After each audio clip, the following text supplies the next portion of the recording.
ഒരുപാട് മാറ്റങ്ങൾക്ക് കാരണമായേക്കാവുന്ന നിയമസഭാ ഇലക്ഷന് ഇനി വെറും 20 ദിവസങ്ങൾക്ക് താഴെയാണ് സമയമുള്ളത്. ഇലക്ഷനെക്കുറിച്ചിട്ട് സംസാരിക്കുക എന്നുള്ളതല്ല ഈ വീഡിയോയുടെ പ്രധാനപ്പെട്ട ഒരു ഉദ്ദേശം. ഒരു ഹെറിറ്റേജ് സിറ്റിയായ നമ്മുടെ സ്വന്തം തിരുവനന്തപുരത്ത്, അല്ലെന്നുണ്ടെങ്കിൽ നമ്മുടെ തിരുവനന്തപുരത്തെ വീതികളിൽ ഒട്ടും നമുക്ക് ഒരു കാഴ്ചയ്ക്ക് സുഖം തരുന്ന കാര്യങ്ങളല്ല ഇപ്പോൾ നമുക്ക് എവിടെ നോക്കിയാലും കാണാനായിട്ട് കഴിയുന്നത്. ഈ വരുന്ന പ്രധാനപ്പെട്ട വളരെയധികം ഇമ്പോർട്ടൻ്റ് ആയ ഇലക്ഷനോട് അനുബന്ധമായിട്ടും അതുപോലെ തന്നെ ഇപ്പോൾ കടന്നു പോയിക്കൊണ്ടിരിക്കുന്ന പ്രധാനപ്പെട്ട ഉത്സവ സീസണുകൾ, അത് അമ്പലത്തിൻ്റെ ആണെങ്കിലും ശരി, അതുപോലെ തന്നെ പള്ളികളുടെ ആണെങ്കിലും ശരി, കടന്നു പോകുന്ന ഈ സീസണിൽ ഇതെല്ലാം റിലേറ്റഡ് ആയിട്ട് തിരുവനന്തപുരത്തിൻ്റെ ഭംഗിക്ക് കാര്യമായ രീതിയിൽ ഒരു കോട്ടം സംഭവിച്ചത് നിങ്ങളും ശ്രദ്ധിച്ചിട്ടുണ്ടാവും. അപ്പോൾ നമ്മൾ ഇന്ന് സംസാരിക്കാൻ പോകുന്നത് അല്ലെന്നുണ്ടെങ്കിൽ തിരുവനന്തപുരത്തിൻ്റെ പല പ്രധാനപ്പെട്ട സ്ഥലങ്ങളിലും പോയി എന്താണ് ഈ പറഞ്ഞ കാര്യത്തിൻ്റെ വസ്തുത എന്ന് കവർ ചെയ്യുക എന്നുള്ളതാണ് ഈ വീഡിയോയുടെ പ്രധാനപ്പെട്ട ഒരു ഉദ്ദേശം. ആദ്യം തന്നെ പറയാം, ഈ നടക്കാൻ പോകുന്ന ഇലക്ഷൻ ആണെങ്കിലും ശരി, അനുബന്ധ മറ്റ് ഫെസ്റ്റിവൽസ് ആണെങ്കിലും അതിനൊന്നിനും ഞാൻ എതിരല്ല. കൃത്യമായ രീതിയിൽ ഓർഗനൈസ്ഡ് ആയിട്ട് ഈ ആവശ്യവും അനാവശ്യവുമായിട്ടുള്ള ഫ്ലെക്സ് ബോർഡുകളെ കൃത്യസമയത്ത് നീക്കം ചെയ്യുന്നതിനെതിരെ മാത്രമാണ് എനിക്കൊരു അഭിപ്രായ വ്യത്യാസമുള്ളത്. അപ്പോൾ നമ്മൾ ഈ സംസാരിച്ച് തുടങ്ങുന്നത് നമ്മളിന്ന് ശാസ്തമംഗലം ജംഗ്ഷനിൽ നിന്നാണ്.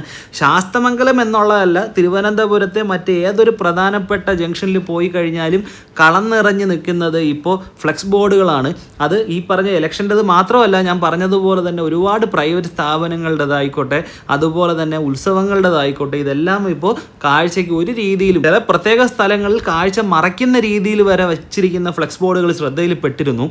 ഹൈക്കോടതിയുടെ കൃത്യമായ രീതിയിലുള്ള ഇൻസ്ട്രക്ഷൻസും അതുപോലെ തന്നെ പുതിയതായിട്ട് വന്ന കോർപ്പറേഷൻ ഭരണസമിതി ഒരു സർവകക്ഷി യോഗം വിളിക്കുകയുണ്ടായി. അതിൽ നിന്ന് ഒരു തീരുമാനത്തിലേക്ക് എത്തിയതുമാണ് കൃത്യമായ രീതിയിൽ എന്തെങ്കിലും തരത്തിലുള്ള പൊളിറ്റിക്കലോ അല്ലെന്നുണ്ടെങ്കിൽ അനുമതി വാങ്ങാത്തതുമായ ഫ്ലെക്സ് ബോർഡുകളെ കൃത്യസമയത്ത് നീക്കം ചെയ്തു കൊള്ളാം എന്നുള്ള ഒരു മ്യൂച്വൽ എഗ്രിമെൻറ്റിൽ എത്തിയിരുന്നതാണ്.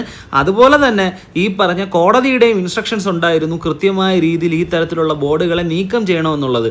ഫോർ എക്സാമ്പിൾ, നമ്മൾ സംസാരിച്ച് തുടങ്ങുകയാണെന്നുണ്ടെങ്കിൽ ഇപ്പം ഉത്സവങ്ങളുടെ കാര്യം എടുത്തു കഴിഞ്ഞാൽ പല ഉത്സവങ്ങളുടെയും ഫെസ്റ്റിവൽ കഴിഞ്ഞ ഒരു ഡേറ്റിന് ശേഷവും ഫ്ലെക്സ് ബോർഡുകൾ അതേ സ്ഥലത്ത് തന്നെ വച്ചിരിക്കുന്ന കാഴ്ചകളുണ്ട്.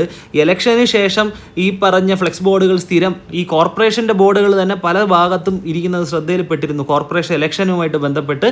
അതുകൊണ്ട് തന്നെ കൃത്യമായ രീതിയിൽ ഒരു പർപ്പസ് കഴിഞ്ഞു കഴിഞ്ഞാൽ ആ ഫ്ലെക്സ് ബോർഡുകളെ നീക്കം ചെയ്യേണ്ടത് അത് വച്ചവരുടെ തന്നെ കൃത്യമായ ഉത്തരവാദിത്തമാണ് എന്നുള്ള കാര്യത്തിൽ ആർക്കും തർക്കമുണ്ടാവാനിടയില്ല. ഇതിൽ ആരെയും തന്നെ ഞാൻ ചൂണ്ടിപ്പറഞ്ഞ് ബ്ലെയിം ചെയ്യാനായിട്ട് ഉദ്ദേശിക്കുന്നില്ല. എല്ലാ രീതിയിലും, അതായത് പല സർക്കാർ സ്ഥാപനങ്ങളുടെ വരെ ഫ്ലെക്സ് ബോർഡുകൾ തിരുവനന്തപുരത്തിൻ്റെ പല സ്ഥലത്തും ആവശ്യം കഴിഞ്ഞതിന് ശേഷവും ഇപ്പോൾ അതേ സ്ഥലത്ത് തന്നെ ഇരിപ്പുണ്ട്. കൃത്യമായ രീതിയിൽ ഈ പറഞ്ഞ ബോർഡുകൾ നീക്കം ചെയ്തില്ല എന്നുണ്ടെങ്കിൽ അതിന് സ്ട്രിക്റ്റ് ആയിട്ടുള്ള ആക്ഷൻസ് എടുക്കുക എന്നുള്ളത് തന്നെയാണ് പ്രൈമറി നമുക്ക് ചെയ്യാനുള്ളത്. ഇതിൽ വരുന്ന പ്രധാനപ്പെട്ട 2 പ്രോബ്ലങ്ങൾ പറയാം. അതായത് നമ്മുടെ തിരുവനന്തപുരത്തിനെ സംബന്ധിച്ചിടത്തോളം നമുക്കൊരു ഹെറിറ്റേജ് ഉണ്ട്. ആ ഹെറിറ്റേജിനെ പൂർണ്ണമായിട്ട് നശിപ്പിക്കുന്നത് തരത്തിലുള്ളതാണ് ഈ തരത്തിലുള്ള ഫ്ലെക്സ് ബോർഡുകൾ തിരുവനന്തപുരത്തെ പ്രധാനപ്പെട്ട സ്ഥലങ്ങളിൽ ഇപ്പോഴും നിലകൊള്ളുന്നത്. രണ്ടാമതായിട്ട് അപകടം വരുത്തി വയ്ക്കുന്ന രീതിയിൽ പല ഫ്ലെക്സ് ബോർഡുകളും ഈ പറഞ്ഞ ഫുട്പാത്തുകളിൽ ഇരിക്കുന്നത് ശ്രദ്ധയിൽപ്പെട്ടിരിക്കുന്നു.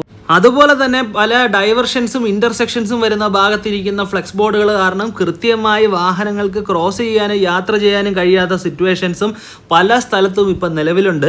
സോ പ്രധാനമായിട്ടും എടുത്തു പറയാനുള്ളത്, നിങ്ങൾക്കൊരു പർപ്പസ് മീറ്റ് ചെയ്യാനായിട്ട് ഈ തരത്തിലുള്ള ഫ്ലെക്സ് ബോർഡുകൾ വയ്ക്കുന്നതിന് ഒരു തരത്തിലുള്ള പ്രോബ്ലംസും ഇല്ല. പക്ഷേ അത് കൃത്യമായ രീതിയിൽ അവിടെ നിന്ന് എടുത്തു മാറ്റേണ്ട ഉത്തരവാദിത്വം കൂടെ ഈ പറഞ്ഞ ആളുകളും സംഘടനകളും കാണിക്കണം എന്നുള്ള റിക്വസ്റ്റ് മാത്രമാണുള്ളത്. ഇതിൻ്റെ നല്ല ഉദ്ദേശം എല്ലാവരും കൃത്യമായി എടുക്കും എന്നുള്ള ഉദ്ദേശത്തോടു കൂടി ഈ വീഡിയോയുടെ വൈൻഡപ്പ് ചെയ്യുന്നു. നെക്സ്റ്റ് വീഡിയോയിൽ കാണാം. Thank you.